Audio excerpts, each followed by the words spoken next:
Part 3, Against Border Imperialism.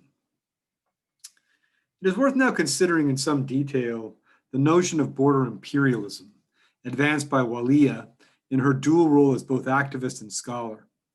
Walia contends that this concept of border imperialism provides a useful analytic framework, one capable of reorienting the gaze squarely on the processes of displacement and migration within the global political economy of capitalism and colonialism. According to Walia, border imperialism is characterized by the entrenchment and re-entrenchment of controls against migrants who are displaced as a result of the violences of capitalism and empire, and subsequently forced into precarious labor as a result of state illegalization and systemic social hierarchies. Like Mazadra and Nielsen, Walia centers the circulations of capital and labor stratifications in the global economy, but more so than they. While reminiscent of Mbembe, she simultaneously centers how narratives of empire and hierarchies of race, class, and gender within state building are arguing that these operate in tandem to lay the foundations for border imperialism. In sum, hers is a story about the unequal relations between rich and poor, between North and South, between whiteness and its others, coming up against the hybridity of human societies and the desire for movement. Walia sketches 4 defining processes within border imperialism.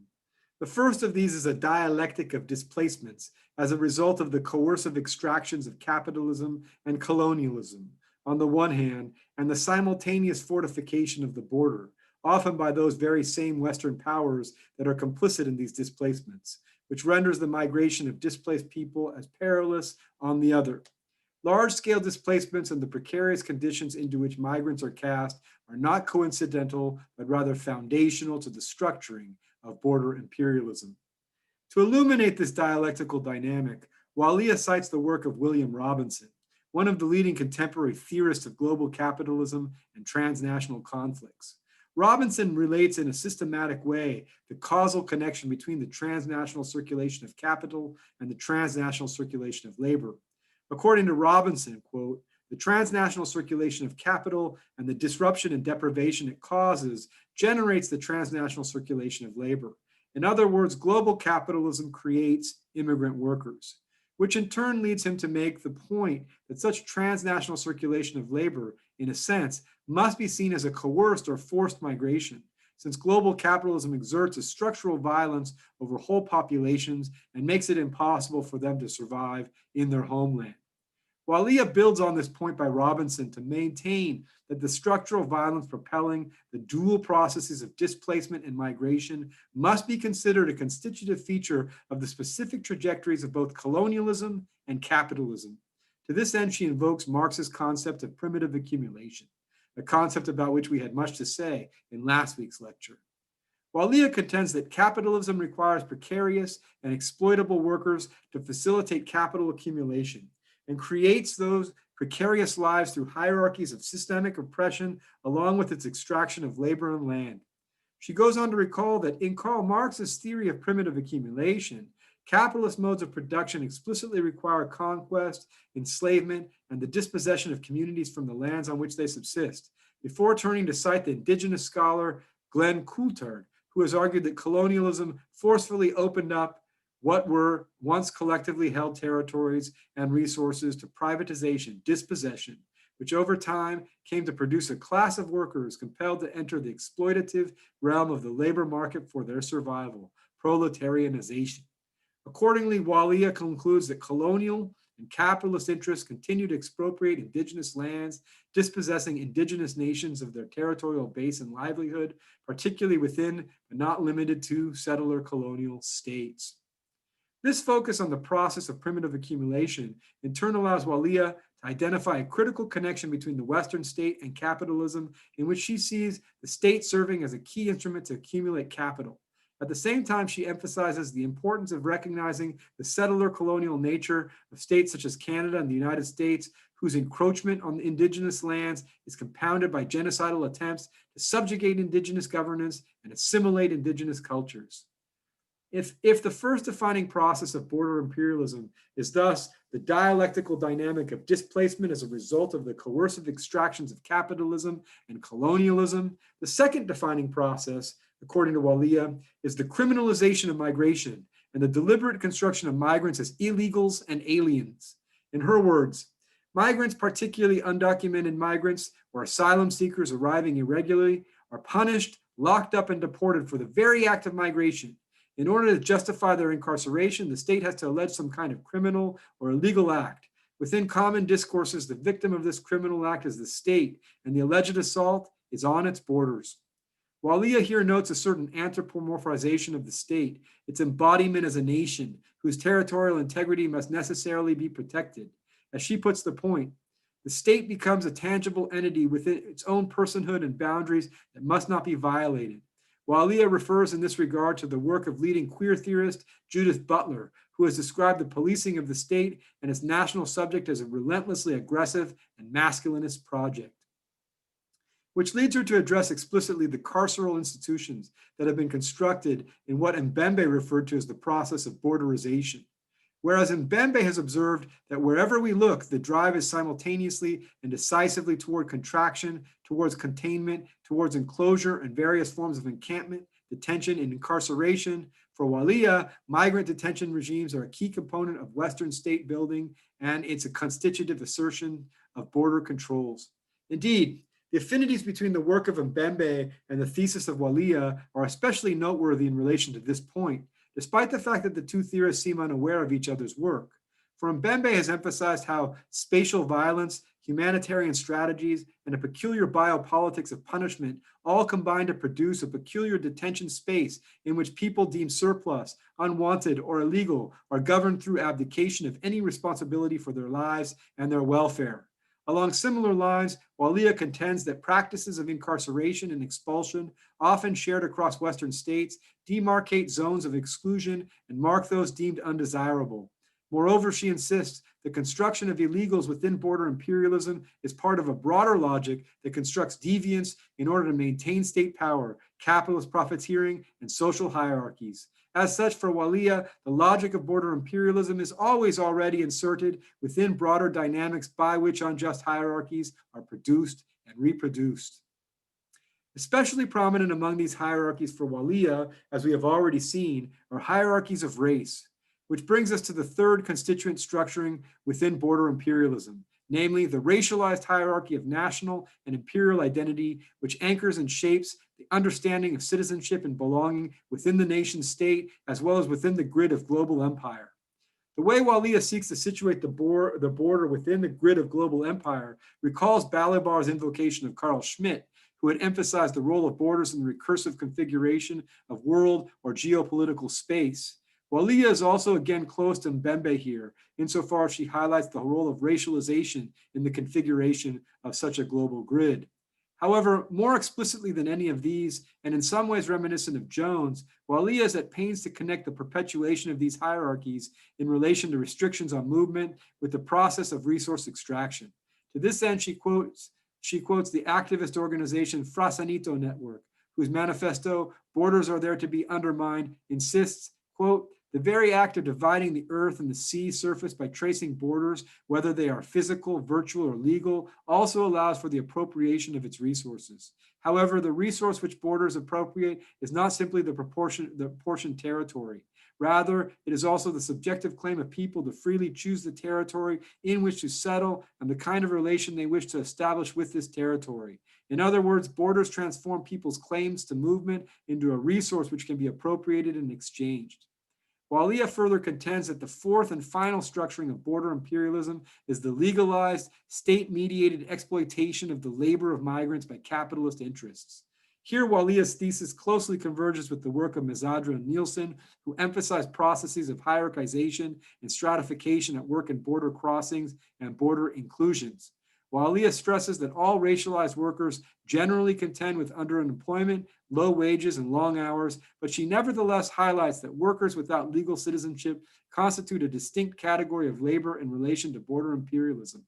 Moreover, the undocumented among them find themselves in a particularly precarious situation, insofar as they have no legal authorization to reside or work in the country, and hence have no theoretical legal recourse in the face of violence and exploitation. To this end, Walia cites the work of Nandita Sharma, who has depicted the vulnerability of migrant labor as lying at the heart of the flexible accumulation process. In Walia's words, such vulnerability ensures legal control over the disposability of the laborers, which in turn embeds the exploitability of their labor. This point again echoes Mizadra, who, as we have seen, has emphasized that the promotion of fear rather than actual exclusion is the purpose of Europe's so-called border wars. Likewise, Walia contends that despite anti-immigrant exclusionary rhetoric, it is not in the interest of the state or capital to close down the border to all migrants. Furthermore, she cites David McNally in this regard, who has argued it's not that global business does not want immigrant labor to the West. It simply wants this labor on its own terms, frightened, oppressed, vulnerable. Walia emphasizes the compounding impact of multiple and sequential modes of structural violence exercised upon the migrant worker. First, displaced by imperialist and capitalist foreign and trade policy, subsequently rendered displaceable by colonial and capitalist immigration and labor policies. The illegalization of migrant and undocumented workers, their denial of full legal status, serves to force upon them a condition of permanent precarity, thereby legalizing the trade in their bodies and labor by capital. Walia is not alone in advancing such an argument. As Mizadra and Nielsen have argued, the border serves a function that goes well beyond exclusion. Indeed, they contend the border plays a decisive role in the production of labor power as a commodity. According to them, the way migratory movements are controlled, filtered, and blocked by border regimes have more general effects on the political and juridical constitution of labor markets, and thus on the experiences of living labor in general. Likewise, Walia cites theorists Carlos Fernandez, Meredith Gill, Imre Zeman, and Jessica White, who have insisted, quote, without the border, there would be no differential zones of labor, no spaces to realize surplus capital through the dumping of overproduction, no way of patrolling surly populations that might want to resist proletarianization, no release valve for speculative access. The work that borders do thus definitively goes beyond exclusion.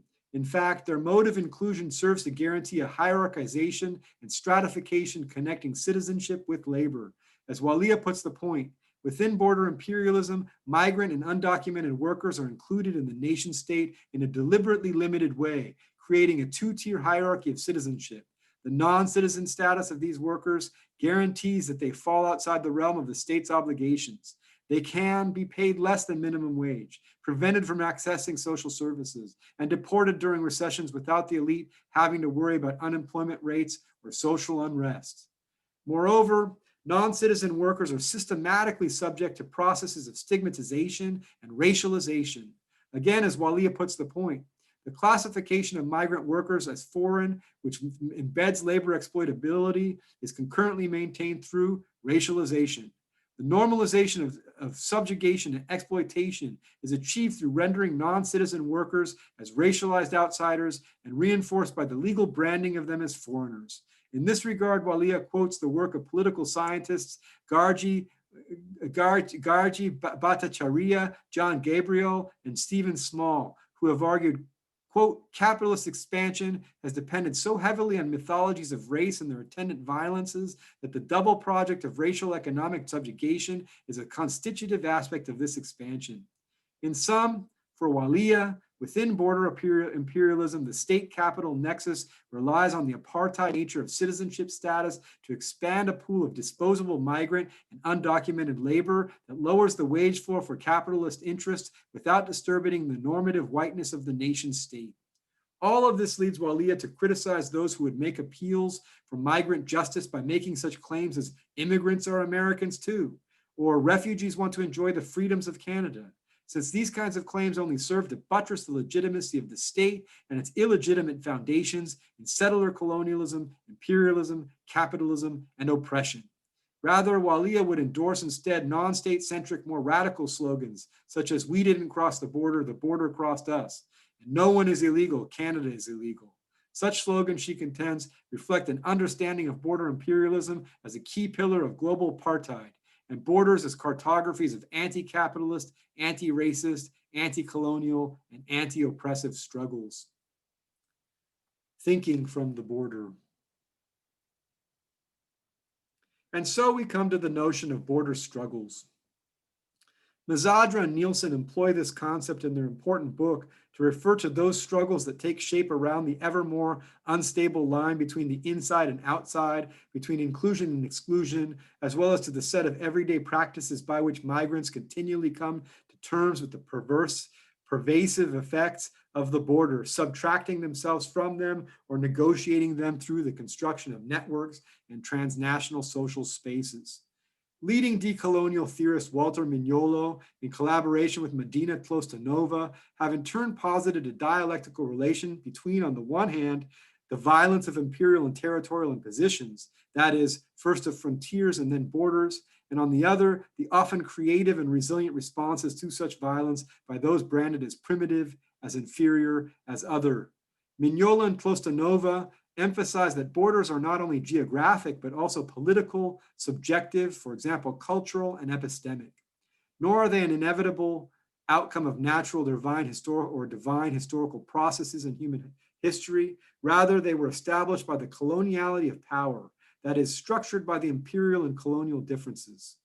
In other words, they were created in the very constitution of the modern colonial world, i.e. in the imaginary of Western and Atlantic capitalist empires formed in the past 500 years, and are thus reflective of the perspective of European imperial colonial expansion, encompassing not only the massive appropriation of land accompanied by the constitution of international law that justified such appropriation, but also crucially control of knowledge, what they call the epistemology of the 0 point as representation of the real, along with, conversely, the disqualification of non-European languages and epistemologies, as well as the control of subjectivities by conversation, civilization, democratization, or in today's language, by the globalization of culture.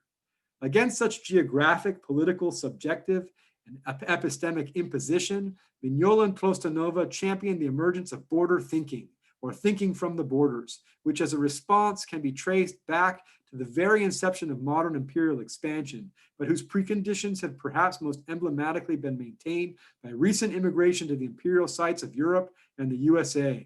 Border thinking, Mignola and Tlostanova insist, is grounded in the experiences of the colonies and subaltern empires and promises to provide the epistemology that was denied by imperial expansion.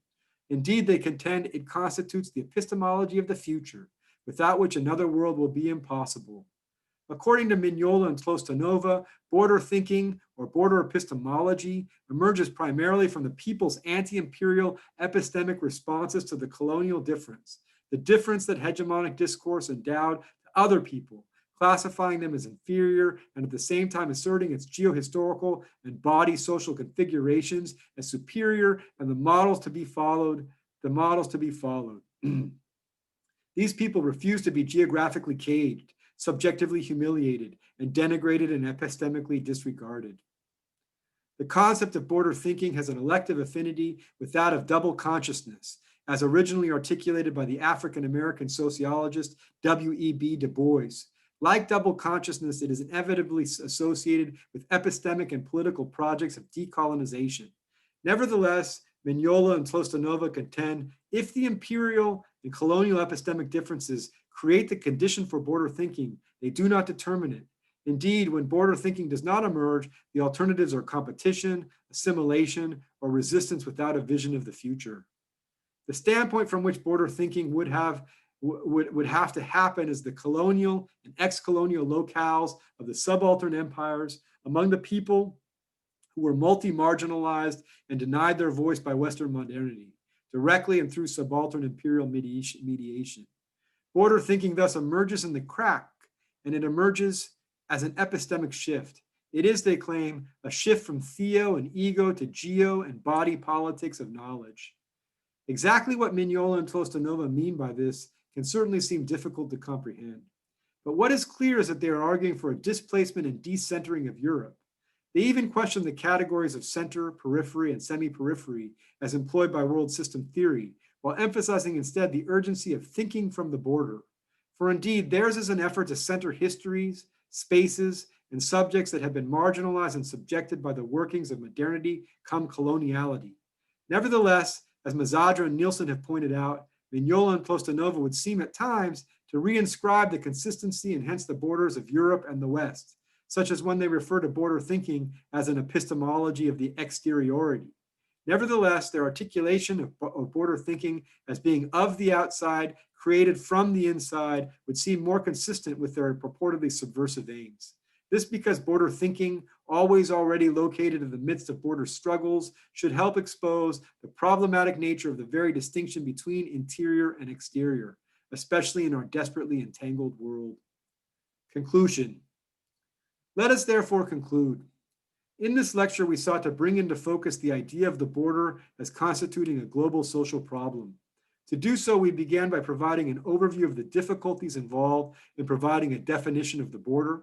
We proceeded to analyze the intimate connection between borders and sovereignty as a still dominant political ideal. We paid special attention to Wendy Brown's provocative thesis that the proliferation of border walls is better interpreted not as a sign of strength and state power, but rather as a last vestige of a dying system of territorially bounded sovereignty. This discussion, in turn, led us to a rather in-depth treatment of the relationship between borders and violence, in which we dealt with as well issues associated with the technological transformation of the border.